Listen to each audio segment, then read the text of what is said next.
से एक सुंदर घड़ा निकला, उस घड़े में धन था।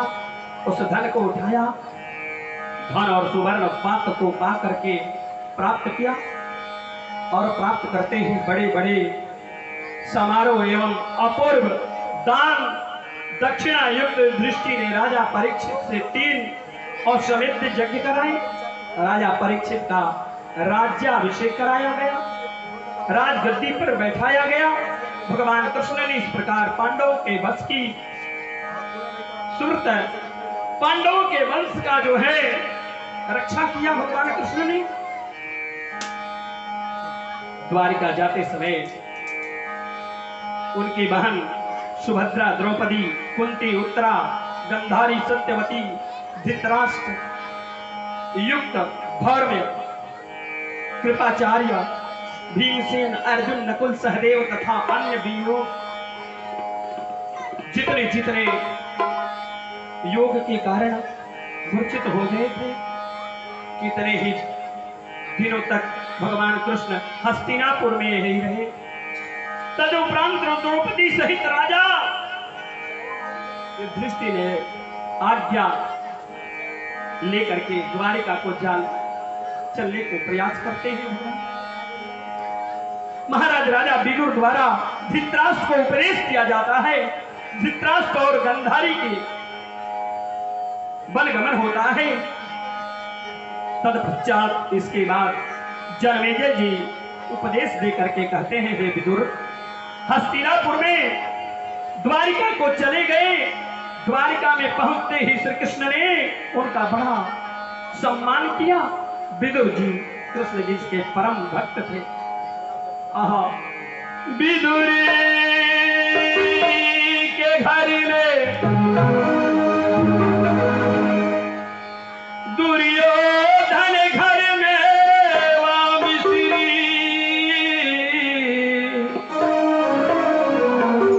भगवान ने विदुर के घर में साग खाया था, दुर्योधन के घर में मेवा मिश्री सब कुछ भरा था, 56 भोग भरे थे, लेकिन प्रभु ने उस 56 भोग को नहीं भोग लगाया। विदुर के घर में भगवान साग खाते हैं क्या? अरे विदुरा, विदुर को भगवान भी विदुराड़ी कहते, भगवान बड़ा विदुर से प्रेम किया करते।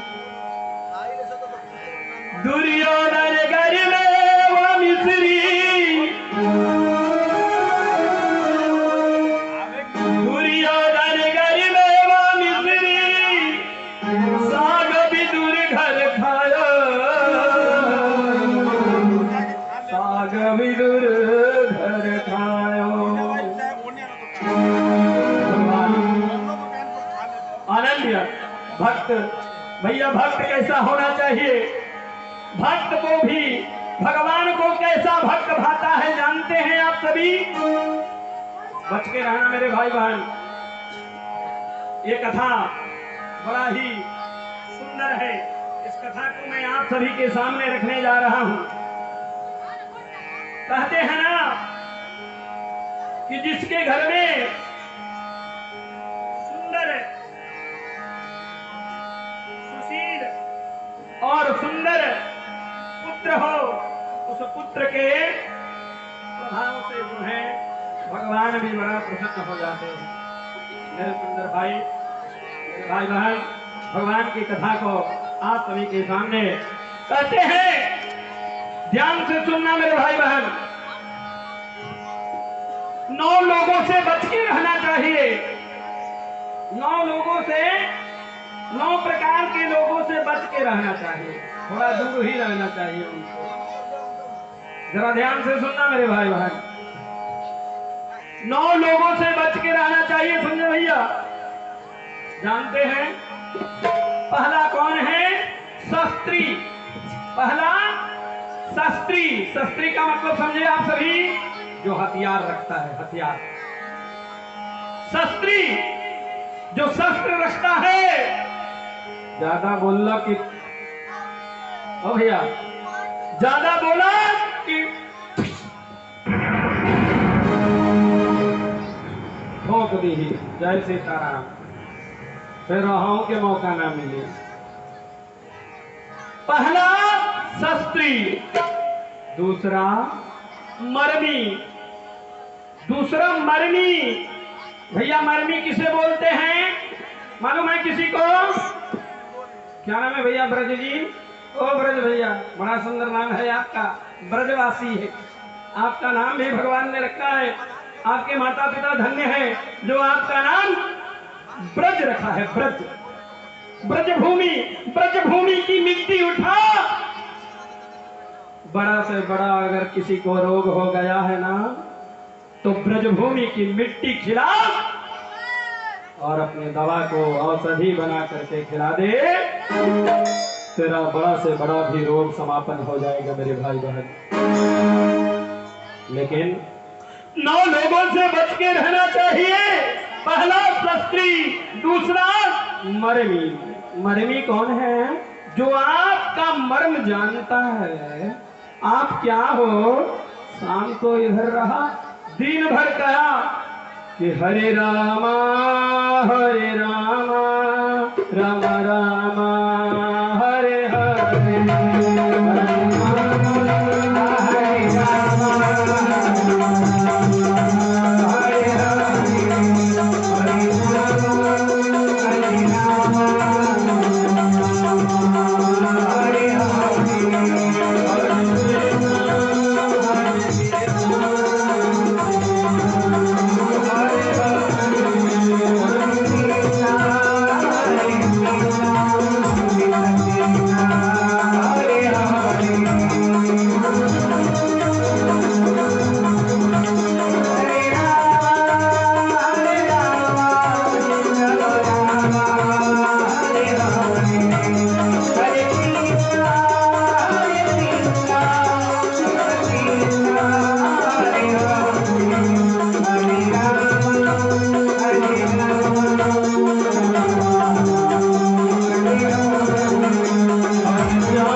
जपता है, कृष्ण कृष्ण जपता है, श्यामा श्यामा जपता है, और शाम को मदिरा पान कर लेता है।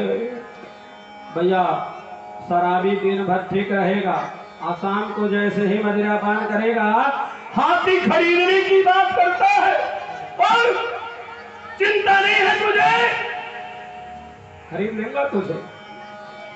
लेकिन कल पूछोगे सुबह ब्रज भैया, ओ भैया कल क्या बोल रहा था, हाथी नहीं खरीदो। कैसी हाथी भैया जी? कल तो भूल ही जाता है वो मदिरा पान करने वाला। इसलिए जो है 9 लोगों से बच के रहना चाहिए मेरे भाई बहन। दूसरा मर्मी, जो आपका मर्म जानता है, आप कैसे हो, क्या करते हो। तीसरा भैया मर्मी से सीक्रेट बात, यानी कोई सीक्रेट बात हो ना तो अपने मित्र से नहीं बताना चाहिए। आजकल का मित्र फटाफट जहां तनी ओकरा पीछे बोलला कि जय सीताराम कहे,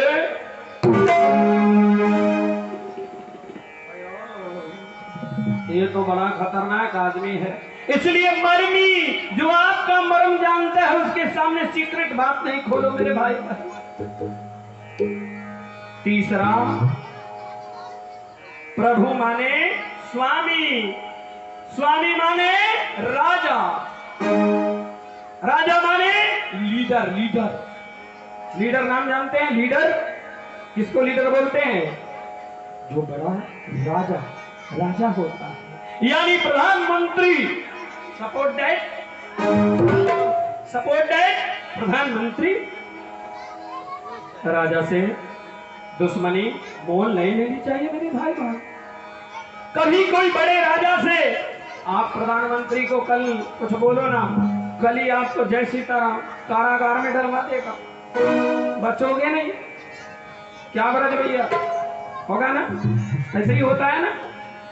इसलिए तीसरा, राजा से बच के रहना चाहिए, राजा के सामने ज्यादा नहीं बोलना चाहिए। चौथा सठ। सठ माने मूर्ख, बेवकूफ, बिना पढ़ल लिखल, जेकरा सामने अगर मूर्ख के सामने कोनो बात कही तो बिहाने भेले जाके भोर गाँव में पटा दी।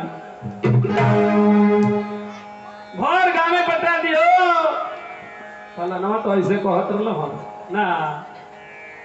इसलिए पांचवा, धनी, धनी से भी दुश्मनी मोल नहीं लेना चाहिए भैया, माल वाला से। आना तो बिहान भेले कोनो काम लागी नु तो जइबो कहो कि महाराज ए ब्रज भैया, अरे कल जो है हमको देखिए ना बड़ा दिक्कत है, 5,000 रुपया का काम चलाइए ना। ब्रज भैया कहेगा तो रख दे ले रही ना परसों, लेकिन नहीं भैया, मरमी धनी से ज्यादा नहीं बोलना चाहिए, क्योंकि काम आने वाला व्यक्ति है वो काम आएगा, आपके दुखों में काम आएगा वो। छठा, वैद्य, भैया डॉक्टर से भी ज्यादा नहीं बोलना चाहिए, ना तो है न देवे के कोरोना के सुई तो दी भरोना के सुई। जय सीताराम ना। सातवा, बदी, यानी इधर उधर की बात करने वाला, चुगली करने वाला, चुगली करने वाले से भी बच के रहो मेरे भाई बहन। ये 7वां व्यक्ति है। 8वां, कवि, कवि से भी कभी दुश्मनी नहीं बोल लेना चाहिए। संजैया से, संजैया बड़ा भारी कवि है, बड़ा बढ़िया बढ़िया भजन लिखेला। मानस, दुश्मनी मोल नहीं लेना चाहिए। मानस गुणी माने भोजन बनाने वाला। अगर कोई भोजन बनाने वाला व्यक्ति है, अगर कोई भोजन बनाने वाला व्यक्ति है तो भैया उससे भी, यानी अपनी पत्नी से भी ज्यादा नहीं बोलना चाहिए। तनी नमक कमो बा तो कहे के चाहिए कि अच्छा बढ़िया बनल बा, ठीक बा, हाँ हो बहुत बढ़िया बनले बारू, ठीक बा। अगर थोड़ा बढ़िया, किसी दिन नमक ज्यादा पड़ जाता है, किसी दिन थोड़ा मिर्ची भी ज्यादा पड़ जाता है, हाथ ही है, क्या करोगे, है कि नहीं। नीचे बैठिए, बोलता हूं। तो भैया अब उन्होंने कहा, आइए कुछ नाम की घोषणा है मेरे सामने, आप सभी के बीच में उस नाम का घोषणा मैं कर देता हूं। दिनेश माझी जी की मां ठाकुर जी के चरणों में 21 रुपए का अरदास प्राप्त कराई, इनके लिए जोरदार तालियां। दिनेश माझी जी की मां के लिए जोरदार तालियां। अरे आवाज आना चाहिए मेरे भाई बहन। राजू माझी जी की मां 11 रुपए का अरदास ठाकुर जी के चरणों में लाई। प्रभुनाथ सिंह जी की पत्नी 11 रुपए का अरदास ठाकुर जी के चरणों में। ललन राय की भारिया यानी पत्नी 21 रुपए का अरदास ठाकुर जी के लिए। जरा इन सभी के लिए जोरदार तालियां। रितु कुमारी, प्रेमनाथ सिंह, प्रदीप यादव, वीरेंद्र राय, विशाल की मां, ये समस्त भक्तों के लिए जोरदार तालियां। आइए पुनः कथा की ओर ले चलते हैं आप सभी को। इस प्रकार जो है सुंदर वर्णन हस्तिनापुर में रहे विदुर जी ने धृतराष्ट्र से कहा है, महाराज राजन, आपके शरीर की शोभा कम हो रही है, आप वृद्ध हो रहे हैं, बुढ़ापे ने घेर लिया है, अपने व्यर्थ में ही अपना कीमती समय बिता दिया। अब आप वन में जाकर के तपस्या कीजिए, भगवान की प्रार्थना कीजिए, भगवान का नाम लीजिए। श्री कृष्ण गोविंद हरे मुरारी हे नाथ नारायण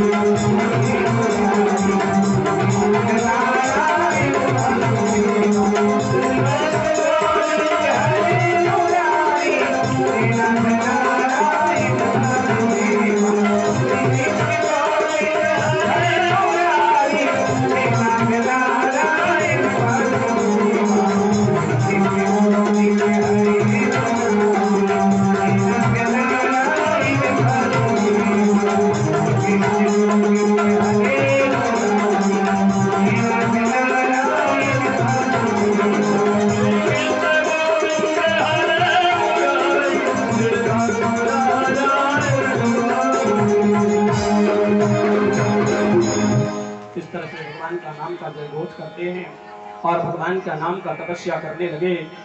उस जंगल में जाकर के तपस्या करते करते महाराज वृद्ध हो गए। अपने व्यर्थ ही समय को जो गुजारा था उन्होंने भगवान को याद करने में बिताना प्रारंभ कर दिया। इस समय बिना आप अपने वन में जाकर के तपस्या करने लगे। जिस भीम को अपने आग में जलाया, जिसे विष दिया गया, जिसकी स्त्री का अपमान किया गया, जिनके धन का अपहरण कर दिया गया, उन्हीं पांडवों के साथ से दिए अन्न को खा करके जी रहे थे। राजन, आपके कुटुंबी और आप भी यह जानते हैं कि काल कब आएगा और कब पता नहीं काल कब आएगा, है ना भैया? आप सभी को मालूम है काल कब आएगा और काल कब आता है। काल कब आता है? मन में जब इधर उधर की बातें आ जाती है तो काल अपने आप पहुंच जाता है। आप पहले उठो, सवेरे उठना चाहिए और सवेरे उठ करके परमात्मा की भक्ति करनी चाहिए, तो काल आपसे भी दूर रहेगा। समझे? आप लोग काल को अगर नहीं बुलाना चाहते हो, काल को दूर रखना चाहते हो, तो क्या करना पड़ेगा? सुबह उठना पड़ेगा और प्रभु का नाम का गुणगान करना पड़ेगा। क्या? कीर्तन करो जवानी में, नहीं तो बुढ़ापा आएगा और काल उठा करके लेकर के चला जाएगा। तो अगर किसी को बुढ़ापा नहीं आना है, जवान रहना है, सदा यंग रहना है, क्या जपना पड़ेगा? कीर्तन करो जवानी में, बुढ़ापा किसने देखा।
ये हाथ हुआ बेकार। क्या बोलना है?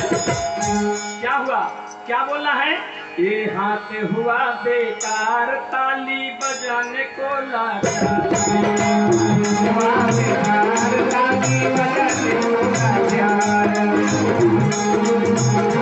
ताली बजाने को लाचार।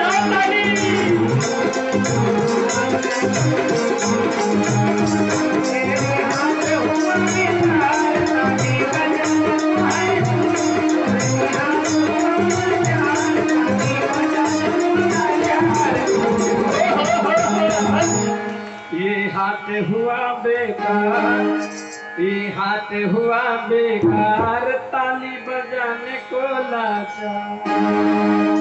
ताली बजाओ जवानी में, बुढ़ापा किसे देखा।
जरा बैठ जाना इधर 2 मिनट, इधर जरा मेरे सामने आना मैया। ओ मैया, लेट हो रहा है क्या? हाँ? ऐसे नहीं, कथा के अंतिम छोर में क्या करना है, क्या बोलना है? ये अंतिम शब्द है। और कीर्तन करो जवानी में, बुढ़ापा किसने देखा।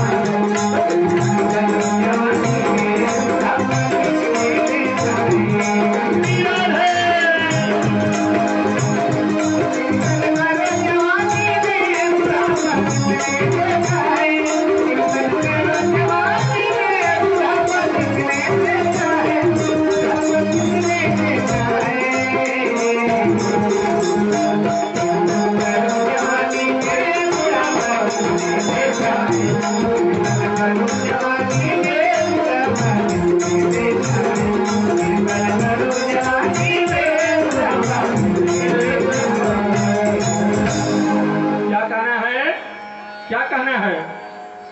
ये आँख हुआ बेकार, दर्शन करने को लाचार। अरे भैया, ये आँख मिला है केवल इधर उधर की बातें देखने के लिए नहीं, दूसरे की बुराई देखने के लिए नहीं मिला है आँख। बड़ा इधर उधर टक्की लगाते हो तुम लोग, दूसरे के बुराई देखने के लिए टक लगा के बैठे हो, है कि नहीं? क्या कहना है? ये आँख हुआ बेकार, दर्शन पाने को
कान हुआ बेकार।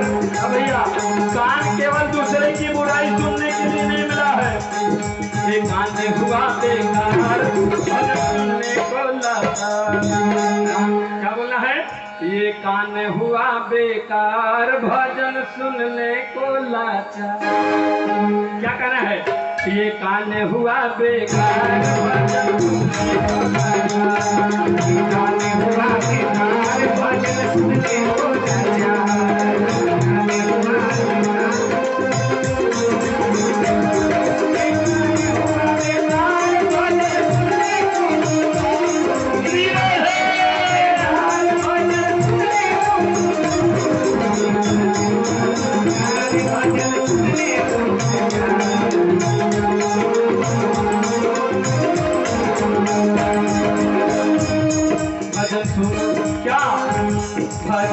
ये भजन सुनने क्या कहना है? भजन सुनो जवानी में बुढ़ापा किसने देखा है? भजन सुनो जवानी में बुढ़ापा किसने देखा है?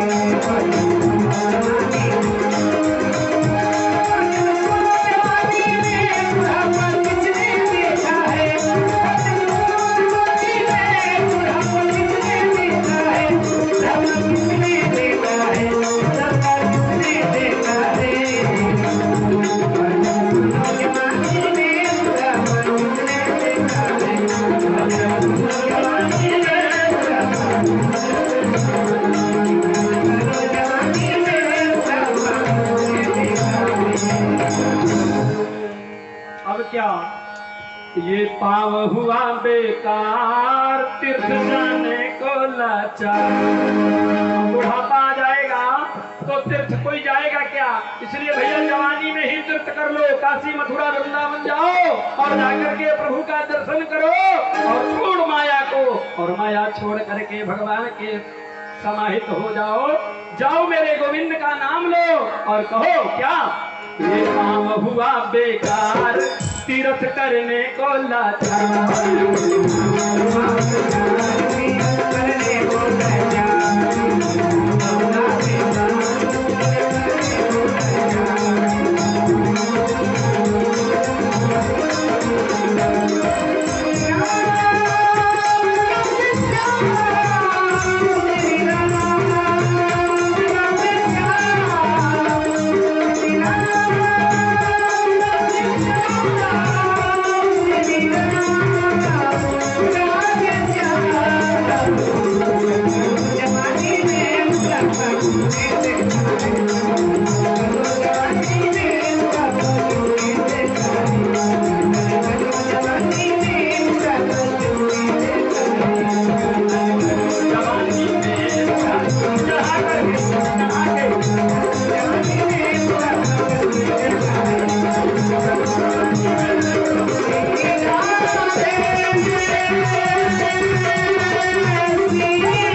तालियां। भैया अगर भजन अच्छा लगा हो तो जरा एक बार जोरदार तालियां। हमारे ये वाद्य यंत्र वाले भैया लोग के लिए भी जोरदार तालियां। बड़ा सुंदर बजाता है ये संग भैया। और ये गोपाल जी, गोपाल नाम है ना भैया, सनेही जी, गोपाल सनेही, श्याम सनेही, वाह वाह वाह वाह, हमारे मुरली वाला, जरा इसके लिए भी जोरदार तालियां। अरे हम काले हैं तो क्या हुआ दिल वाले हैं। ये काला कलूठा बेटा है ना, देखना जरा पीछे, ये 2 गो डंडा लेके बजाता है, 2 डंडा।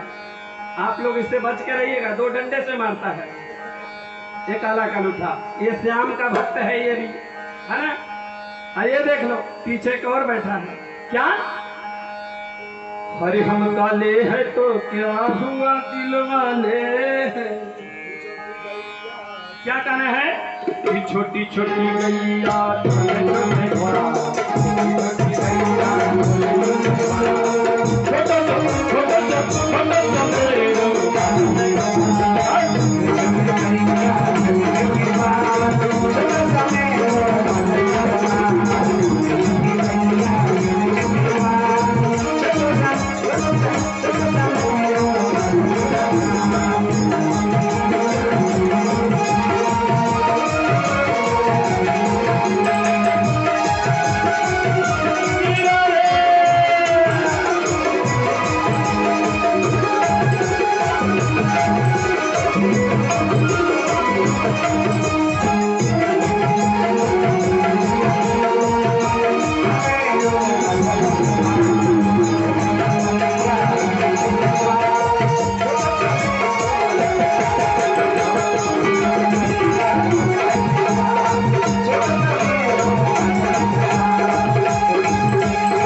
धृतराष्ट्र की और माता गंधारी को पाकर के पांडव राजमहल में से लेकर के समस्त हस्तिनापुर में कोहराम मच गया।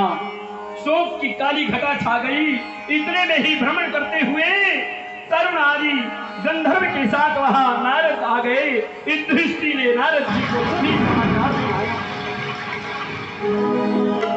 सारा बात नारद जी को इस दृष्टि जी ने बताया। इस दृष्टि ने भ्रमण किया और ये बात सुना। उत्तर में हिमालय के तट पर एक सप्ततृत नामक एक सुंदर पवित्र तीर्थ है। वहां से गंगा निकल करके अपनी 7 धाराओं में प्रवाहित होती है। मां गंगी का 7 धारा निकल करके आता है।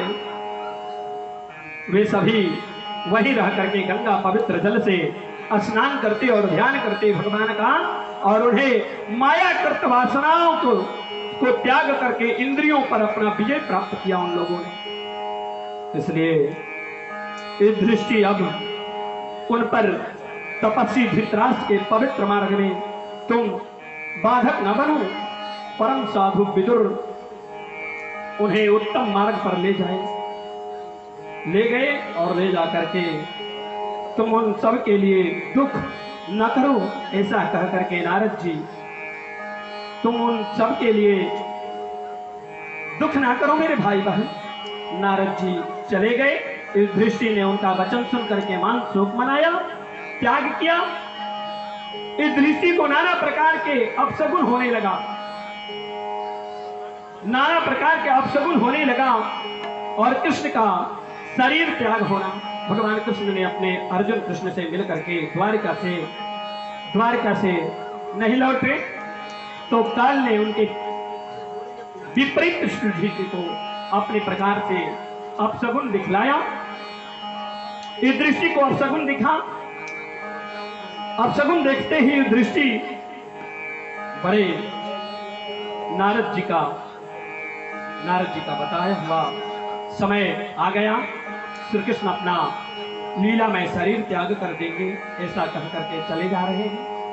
लग रहा है कि संसार में कोई और नहीं है, भगवान कृष्ण जा रहे हैं। संसार परमात्मा से विहीन हो रहा है। ऐसी वाणी को सुनते ही भगवान ने देखा अलग हो रहे संसार से कोई महान पवित्र व्रत वाला, वही तो सूर्य का प्रकाश मंद पड़ा है। भगवान सूर्य की प्रकाश से संसार जो है लालायित होती है। सूर्य ना रहे तो आपके हृदय में, आपके शरीर में ऊर्जा प्राप्त नहीं होगी मेरे भाई बहन। भगवान की कृपा होती है। हमारे तो सबसे पहले आप सभी देखते हैं, प्रातः उठते ही भगवान सूर्य का दर्शन हो जाए तो आपके शरीर में एक ऊर्जा प्राप्त हो जाती है। पहले के बेटा बेटी, पहले का बच्चा अपनी माँ का प्रातः उठते ही प्रणाम करता था, अपने पिता को प्रणाम करता था। आज तो वो समय ही बीतता जा रहा है। आजकल बच्चे ठेहुना पर ही प्रणाम करते हैं। प्रणाम करने की भी कई रीतियां हैं मेरे भाई बहन। बैठ जाइए, मैं आप ओ मैया बैठ जाना। प्रणाम करने की भी कई एक रीतियां हैं मेरे भाई बहन। आपको बताता हूं मैं प्रणाम करने की रीतियां। एक दिन आप सभी जानते होंगे, पंडित जवाहरलाल नेहरू को तो जानते ही होंगे। पंडित जवाहरलाल नेहरू के पिता का नाम मोतीलाल नेहरू था। एक दिन पंडित जवाहरलाल नेहरू विदेश से आए और विदेश से आते ही कार से उतरे और उतरते ही अपने पिता मोतीलाल नेहरू को कहा, पिताजी प्रणाम, प्रणाम पिताजी। मोतीलाल नेहरू ने सुना, कहा बेटा ऐसे प्रणाम नहीं किया करते हैं, प्रणाम करने की रीतियां हैं। पंडित जवाहरलाल नेहरू ने पूछा, पिताजी कैसे प्रणाम करना चाहिए,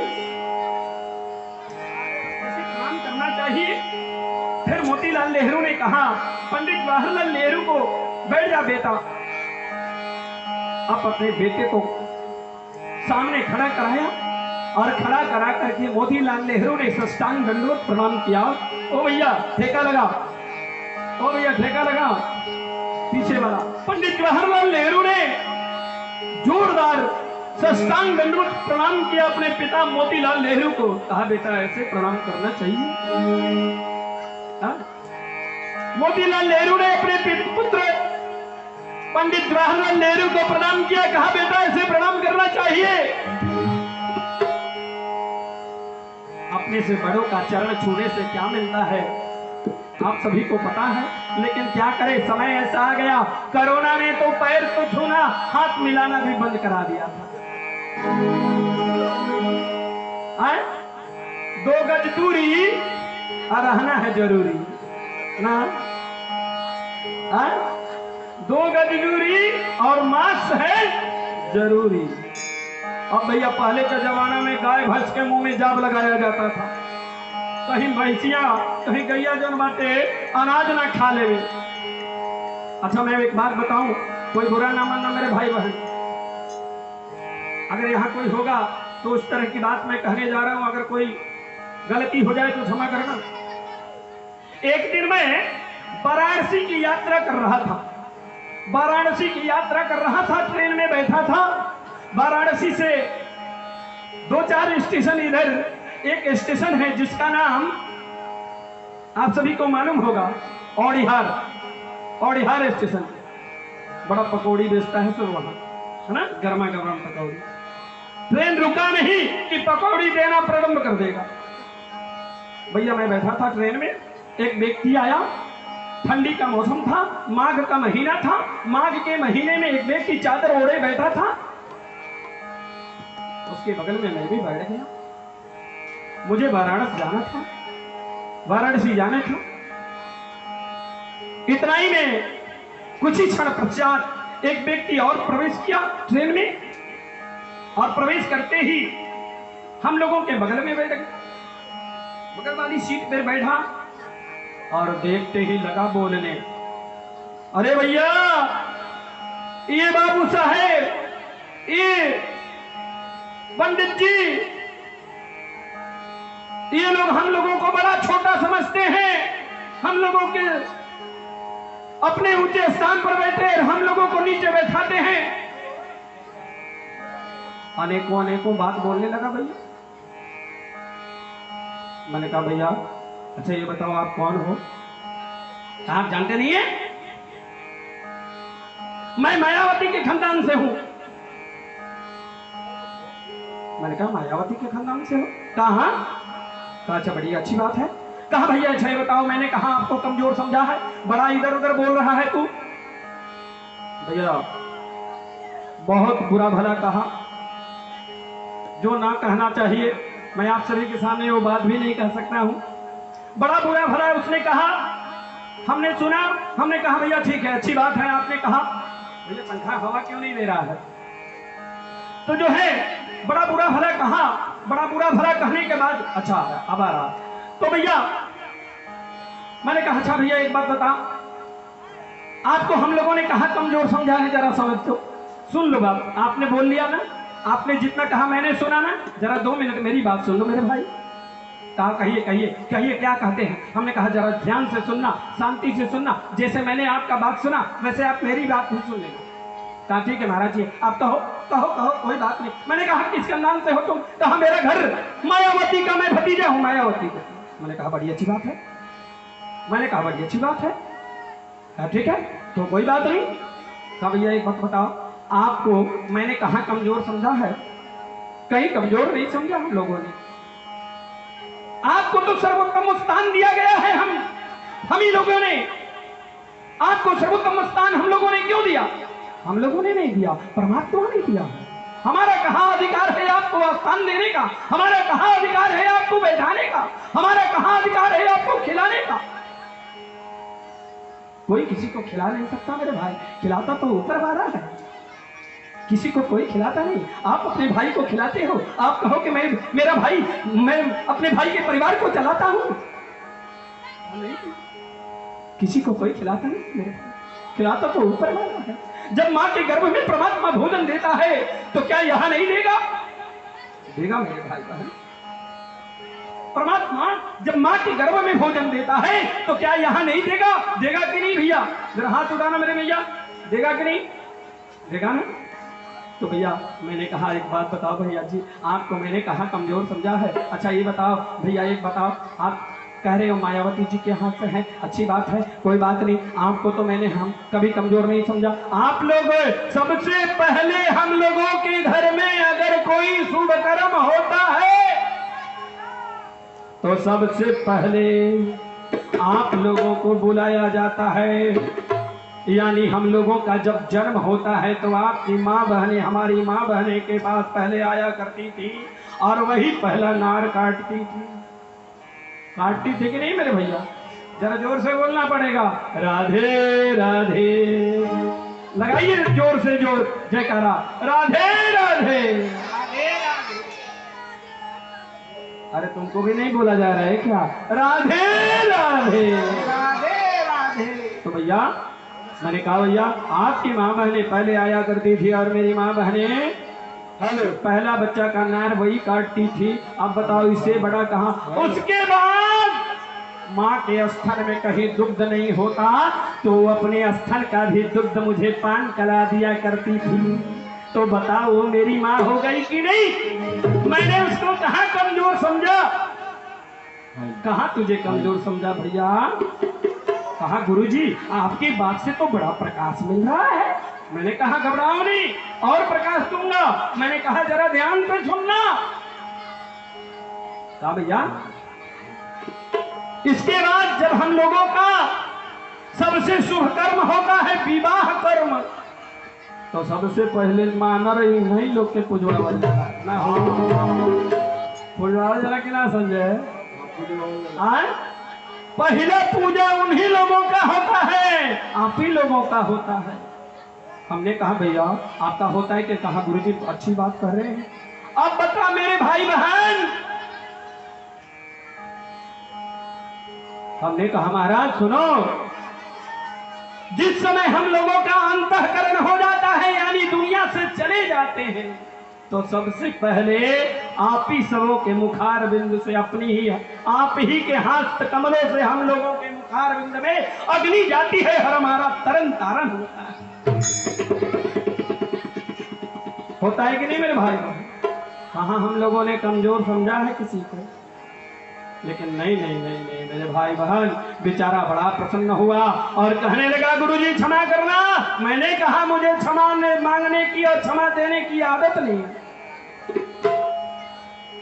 वो बगल वाला व्यक्ति जो बैठा था चादर ओढ़े, मोटिया का चादर ओढ़े बैठा और कहा गुरुजी आप जानते हैं बड़े देर से ये बोला जा रहा है मेरा बेटा 3 जिला का मालिक है, मेरा घर चांद है। चांद भभुआ जिला में एक ग्राम है, गांव जिसका नाम है चांद। वहां के वो रहने वाला व्यक्ति था, उसका बेटा 3 जिला का IAS अफसर था। कहा महाराज इसकी तो चाम खिंचवा लूंगा मैं। कहा गुरुजी क्षमा करना। कि क्षमा कर महाराज इनसे कुछ कह दो। मैंने कहा इनका चरण पकड़, मेरा क्यों चरण पकड़ रहा है? बेचारा पकड़ा और कहा महाराज जी बड़ी अच्छी बात बताए, इसलिए जोरदार तालियां बोले वृंदावन में हरिलाल की। तत्पश्चात इधर जो है महाराज राजा गाय और एक बैल के जोड़े को ठोक करके मार डाला। इसी प्रकार बैल के तप, दया, पवित्रता और सत्य रूपी 4 पैर होते हैं मेरे भाई। सत्य का कितना पैर है, कलयुग का कितना पैर है मेरे भाई बहन? 4,32,000 वर्ष कलयुग की आयु है। 4,32,000 कुछ वर्ष कलयुग की आयु है। अभी कुछ ही दिन पहले हल्ला मचा दिया था किसी ने, कलयुग समापन होने वाला है। अरे भैया, कलयुग इतना जल्दी समापन नहीं होगा। कलयुग के समापन होते होते कितनी बार हम लोग समापन हो जाएंगे और कितनी बार आएंगे और जाएंगे। 4,32,000 वर्ष कलयुग का आयु है। अभी बीता कितना है? गतकली 2077 ना भैया, 77 चल रहा है, इसके बाद 78 ना जी। इस प्रकार जो है 4,32,000 वर्ष ब्रह्मा भी दातुवन कर रहा है। जिस दिन ब्रह्मा दातुवन करके चीरा उठा करके फेंक देगा, कलयुग का समापन हो जाएगा। इसलिए जो है 4,32,000 वर्ष कलयुग की आयु है। सत्य का 4 पैर होता है। सतयुग का 4 पैर था, द्वापर का 2 पैर, त्रेता का 3 पैर और कलयुग का 1 पैर है। 1 पैर पर डगमगा रहा है। आज गिरा कि कल समापन। इसलिए मेरे भाई बहन, सत्य के मार्गों को पकड़ो और सत्य के मार्गों को पकड़ करके अपने जीवन को कृतार्थ कर लो। इस प्रकार जो है धर्म रूपी बैल का रूप रख करके इधर उधर महाराज घूमने लगे। युद्ध दृष्टि मार्ग में उन्हें पृथ्वी रूपी गाय मिली, रूप रख करके मिली थी। उस धर्म रूपी बैल ने कहा, देवी तुम कैसी हो? पृथ्वी रूपी गाय ने कहा, मैं धर्म रूपी बैल से कहा कि आप चरणों से युक्त सत्य शुद्ध तथा सरलता से, क्षमा दान मन से, निर्मलता से नेत्र की स्थिति मांगना चाहती हूं। तपस्या और आचार आदि का अभाव, दूसरे के अपराध को सहन करने की क्षमता मेरे अंदर। भैया बताओ, माँ पृथ्वी के ऊपर हम लोग क्या नहीं करते हैं? पृथ्वी कभी हम लोगों से कहने आती है कि मेरे ऊपर क्यों अत्याचार कर रहे हो? पृथ्वी के आजकल देखिए ना, यहाँ बोरिंग, वहां बोरिंग, वहां बोरिंग, वहां बोरिंग, वहां बोरिंग, सारा पृथ्वी छेद दिया हम लोगों ने। और जल को बचाओ मेरे भाई बहन, यहाँ जल को बचाओ मेरे भाई बहन, चूंकि जल रहेगा तो